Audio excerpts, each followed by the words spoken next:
Hey everyone, it's Liz over at the Jones Group. Hope you're doing well. I have a special friend with me. This is Trina from Choice Lending Corporation, and we met at a networking event, and we started talking about reverse mortgages, reverse purchases, and I thought, what a great opportunity to bring it to many of my customers and those people who are contemplating this. Right. It's a great product that it kind of has a mystique around it. A lot of people are a little fearful. They're not sure what it is.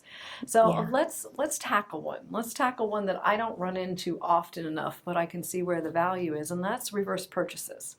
Yes. So here's a scenario. I have a customer that recently purchased a home and is a man of means, and so he was able to purchase a $400,000 home completely with cash. Right. So in many cases, he has no mortgage, so he's happy with that. He doesn't want a mortgage. He's in, his golden years, and so there's, Social Security or something, or maybe a pension or retirement, but nothing else, and he really doesn't want a mortgage. Right.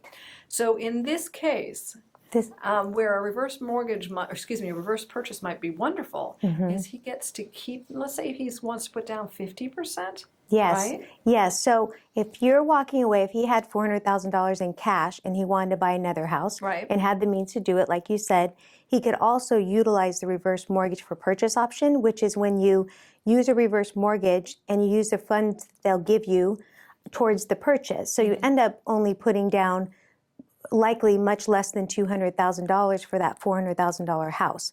So, and you don't have a mortgage payment. So it's sort of the best of both worlds. You get to keep your cash. Right. So he's using only a portion of the cash he would have put down. He's also not having a mortgage payment.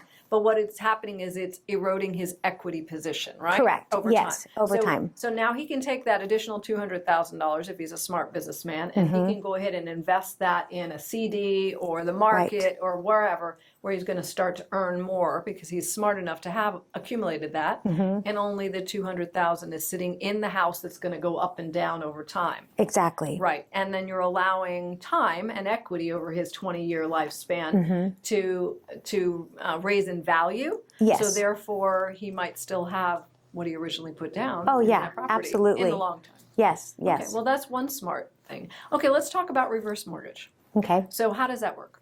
So that's a similar situation. You qualify based on your age, the value of the property, and the interest rate. All those three things will give you the number that you can qualify for, basically what the amount is. So, so what's the minimum for age? 62 years old, okay, so you gotta be and 62. There's no maximum, obviously. You have to be 62, and you have to have equity in your property if you are of age. You have to have about 50% equity, give or take. So at that point, then you can borrow X amount based on your age, rate, and the value, and then go from there. Okay, so let's talk that scenario because this is really interesting to a lot of people out there. Yeah. So you've lived in your home a lot of years and you have 100% the house is paid off. Let's say you're in your golden years of 70, 80, maybe you have some medical needs. Social Security is not enough to make the bills, especially here in California. So what you can do is you can get a reverse mortgage. They often, if you have full value, they often will allot you a portion of money. Maybe it's some $100,000 in this local area. They'll give you some money so you can live on. Right. And they will also give you a monthly payment to live on. So an additional stipend, and this is coming from your equity position. That's what's really important here. So here you have a full value of $400,000. They give you a little bit of money to work with, so you have your bank account loaded again, and then every month you are eroding that equity position because they're giving you a stipend back. Now in the meantime, the market is changing. So if you're in Orange County, your $100,000 house you purchased is now worth $800,000.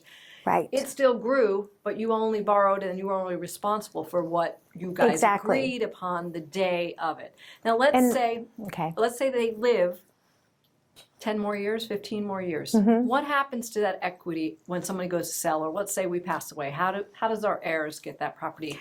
Okay, so in 10, 15 years, whatever the outstanding balance is, so like you said, if they borrow only $200,000 and the house is up to $800,000, whatever interest has accrued in that last 10, 15 years, that will go back to the lender, and then the difference goes to the heirs.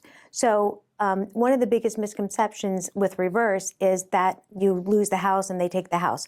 That is not that's not a typical scenario. Okay. So basically, whatever the difference is goes to your heirs or your spouse, whomever, and then whoever. If both people pass away, it goes to the heirs. If one person passes away, you can stay in the house or it can go to the spouse. So, and I think there's one more stipulation. So what if that person lives a very long life and they have used up all that equity? Yes. What happens to the house then? So that's another great situation. So it's a non-recourse loan, which means they cannot come after the person to settle the account, and they cannot come after the heirs. So basically, the insurance that you purchase when you do the reverse mortgage covers any gap. So the worst case scenario is there's nothing left, and it's a short sale, and we don't have anybody responsible for the debt. But the best case scenario is people get to live 30 years in the house and not have any mortgage payments and receive their payments. Which, once that's set as well, that doesn't change with the market. Well, that's great. Yeah.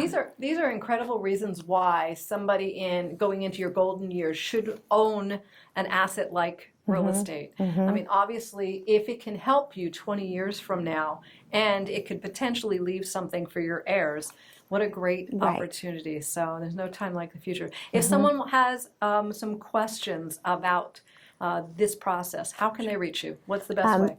They can call me or email me. My phone number is 310-721-7480. I'm here local. And my email is trina@clg1.net. Excellent. And it's Choice Lending Group, and I'm happy to answer any questions you may have, and thank you so much. Trina, thanks for being here. Thank you. I appreciate it. Until the next time.